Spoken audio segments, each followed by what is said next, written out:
मनसेच्या गुढीपाडवा मेळाव्यानंतर मनसैनिकांमध्ये उत्साह संचारला आहे। वेगवेगळे उपक्रम मनसे पदाधिकारी कार्यकर्त्यांकडून हाती घेण्यात आलेले आहेत।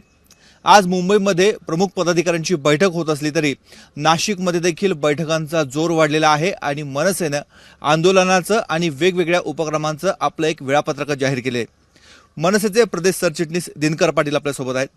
अण्णा, नाशिकमध्ये आता पुढच्या काही दिवसांमध्ये काय काय कार्यक्रम होत आहेत? नाशिक जिल्ह्यामध्ये 15 तालुके आहेत, शहर आहे। प्रत्येक 15 तालुक्यांमध्ये महाराष्ट्रामधील जेवढे शेतकरी आहेत त्यांना कर्जमाफी करू असं महायुतीच्या सरकारने निवडणुकीच्या जाहीरनाम्यात सांगितलेलं होतं, कबूल केलेलं होतं। मात्र 3-4 दिवसापूर्वी महाराष्ट्राचे उपमुख्यमंत्री अजितदादा पवार, मुख्यमंत्री महोदय देवेंद्रजी फडणवीस साहेब, दुसरे उपमुख्यमंत्री एकनाथराव शिंदे साहेब यांनी जाहीर केलं की आमच्याकडे पैसे नाही आहे, आता आम्ही कर्जमाफी करणार नाही, तुम्ही कर्ज भरा। मात्र राजसाहेबांच्या आदेशानुसार आम्ही ठरवलं आहे की आता प्रत्येक तालुक्यामध्ये शुक्रवारी, येत्या शुक्रवारी परवा तहसील समोर, नाशिकमध्ये कलेक्टर कचेरीसमोर कर्जमाफी व्हावी। पंतप्रधान 1 रुपयामध्ये पीक विमा होता, तो सुद्धा 20 मार्च 2025च्या मीटिंगमध्ये त्यांनी तो बंद केला आहे। हे 2 विषय फार महत्त्वाचे आहे। ह्या दोन्ही विषयावर आमचं आंदोलन शुक्रवारी लाक्षणिक उपोषण 1 दिवसाचं होणार आहे।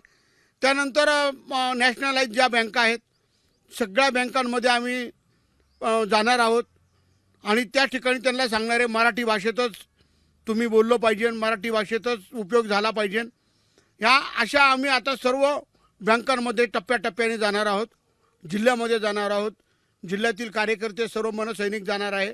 असे आमचे आता कार्यक्रम ठरलेले आहेत।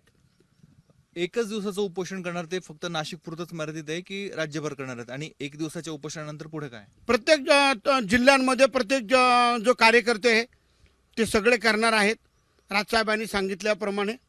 आणि जोपर्यंत कर्जमाफी होत नाही तोपर्यंत आंदोलन आमचे चालू राहणार आहे। पीक विमा शेतकऱ्यांना तोपर्यंत आंदोलन चालू राहणार आहे।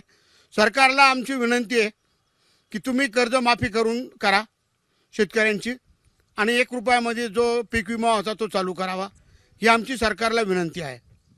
बँकांमध्ये आपण कधी जाणार आहात आणि बँक कर्मचारी अधिकाऱ्यांशी काय चर्चा करणार आहात? आमचं हे आंदोलन झालं की सोमवारपासून बँकांमध्ये आम्ही टप्प्याटप्प्याने सगळ्या बँकांमध्ये जाणार आहोत।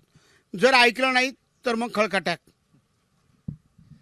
हे आहेत मनसेचे प्रदेश सरचिटणीस दिनकर पाटील। शुक्रवारी नाशिक जिल्ह्यात सर्वत्र मनसेच्या वतीने आंदोलनं केली जाणार आहेत। शेतकऱ्यांच्या प्रश्नावर मनसे आता आक्रमक झालेली आहे। नाशिक जिल्ह्यापासून शेतकरी कर्जमाफीचा मुद्दा मनसेनं हाती घेतलाय, त्यामुळे आता राज्यभर याचे कसे पडसाद उमटतात हे बघणंही तेवढंच महत्त्वाचं आहे। कॅमेरामन मयूर बारगेजेसह मुकुल कुलकर्णी, एबीपी माझा, नाशिक। एबीपी माझा, उघडा डोळे बघा नीट।